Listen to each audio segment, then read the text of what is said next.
Hello everyone, welcome to Shivam GS YouTube channel. आज से हम लोग शुरू करने जा रहे हैं पॉलिटी की वीडियो लेक्चर सीरीज़, जिसके अंतर्गत हम एग्ज़ाम पर्सपेक्टिव से पूछे जाने वाले सभी इंपॉर्टेंट टॉपिक को वन बाय वन कवर करने की कोशिश करेंगे। तो आज हमारा टॉपिक है मौलिक कर्तव्य। मौलिक कर्तव्य वैसे तो एक बहुत छोटा टॉपिक है, पर एग्ज़ाम पर्सपेक्टिव से ये बहुत ही महत्वपूर्ण टॉपिक हो जाता है, क्योंकि वनडे एग्ज़ाम से लेकर के सभी बीसीएस एग्ज़ाम्स में मौलिक कर्तव्यों से रिलेटेड प्रश्न हर बार पूछे जाते रहे हैं। इसलिए ये एक महत्वपूर्ण टॉपिक है। जैसा कि हम लोग जानते हैं, जब मूल संविधान का निर्माण किया गया तो उसमें मौलिक कर्तव्यों का प्रावधान नहीं किया गया था, परंतु इसे बाद में आवश्यकता महसूस होने पर संविधान में जोड़ा गया। तो सबसे पहला प्रश्न जो मौलिक कर्तव्यों से बनता है वो यह है कि इसे किसकी अनुशंसा पर, मौलिक कर्तव्यों को किसकी अनुशंसा पर संविधान में जोड़ा गया। तो आंसर बनता है सरदार स्वर्ण सिंह समिति। हमें याद रखना है, सरदार स्वर्ण सिंह समिति की अनुशंसा पर मौलिक कर्तव्यों को संविधान में जोड़ा गया।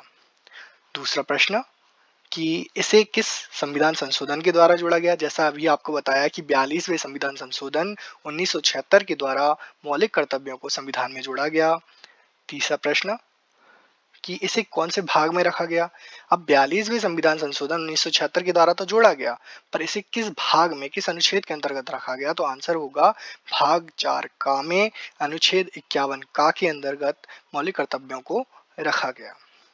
अगला प्रश्न, इसे हमने कहाँ से लिया। अगर हम ऐसा कहें कि इन्हें हमने पूर्व सोवियत संघ के संविधान से लिया है तो यह ज़्यादा करेक्ट होगा। अगला है मौलिक कर्तव्यों की संख्या। जैसा कि हम जानते हैं कि हमारे संविधान में मौलिक कर्तव्यों की संख्या 11 है। अब मौलिक कर्तव्यों की संख्या से रिलेटेड 3 अलग अलग प्रश्न बनते हैं।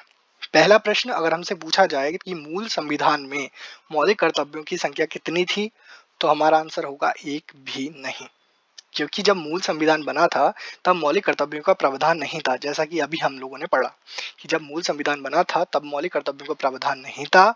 इसे 42वें संविधान संशोधन 1976 के द्वारा जोड़ा गया और तब 10 मौलिक कर्तव्यों को संविधान में जोड़ा गया था। तो 3 प्रश्न मैंने बताए। पहला प्रश्न कि मूल संविधान में कितने मौलिक कर्तव्य थे, तो आंसर है एक भी नहीं।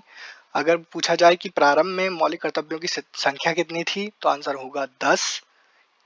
और अगर पूछा जाए कि वर्तमान में मौलिक कर्तव्यों की संख्या कितनी है, तो हम आंसर करेंगे 11, क्योंकि 86वें संविधान संशोधन के द्वारा 11वें मौलिक कर्तव्य को संविधान में जोड़ा गया, जो कि 6 से 14 वर्ष के बच्चों के लिए अनिवार्य शिक्षा था।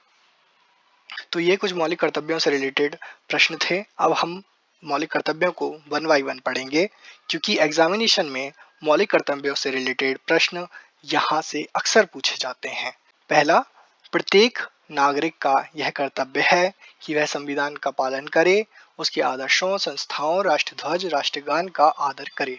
हमें प्रत्येक मौलिक कर्तव्य को एज इट इज पढ़ना है और याद करना है, क्योंकि ये हमें एज इट इज एग्जामिनेशन में पूछे जाते हैं और हमें आंसर करना होता है। दूसरा है, स्वतंत्रता के लिए हमारे राष्ट्रीय आंदोलन को प्रेरित करने वाले उच्च आदर्शों को हृदय में संजोए रखें और उसका पालन करें। तीसरा है, भारत की प्रभुता, एकता, अखंडता की रक्षा करें और उसे अक्षुण्ण बनाए रखें। चौथा है, देश की रक्षा करें।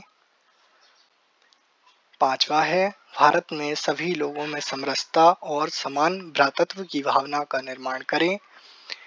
छठवा है, हमारी सामाजिक संस्कृति की गौरवशाली परंपरा का महत्व समझें और उनका परिरक्षण करें। अगला है, प्राकृतिक पर्यावरण की रक्षा करें और उसका संवर्धन करें। नेक्स्ट, वैज्ञानिक दृष्टिकोण, ज्ञान अर्जन की भावना का विकास करें। नेक्स्ट है, सार्वजनिक संपत्ति को सुरक्षित रखें। जैसा कि हम जानते हैं कि हमारा यह नैतिक कर्तव्य है, मौलिक कर्तव्य है कि हम हमारे आसपास की जो भी सार्वजनिक संपत्ति है उसे नुकसान ना पहुंचाए, उसको सुरक्षित रखें। नेक्स्ट है, व्यक्तिगत सामूहिक गतिविधियों के सभी क्षेत्रों में उत्कर्ष की ओर बढ़ने का सतत प्रयास करें।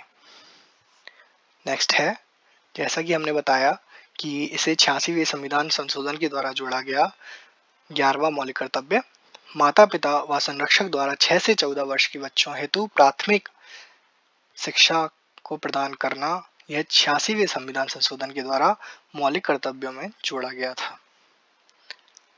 तो ये थे हमारे मौलिक कर्तव्य जिनसे रिलेटेड प्रश्न अक्सर एग्जामिनेशन में पूछे जाते हैं।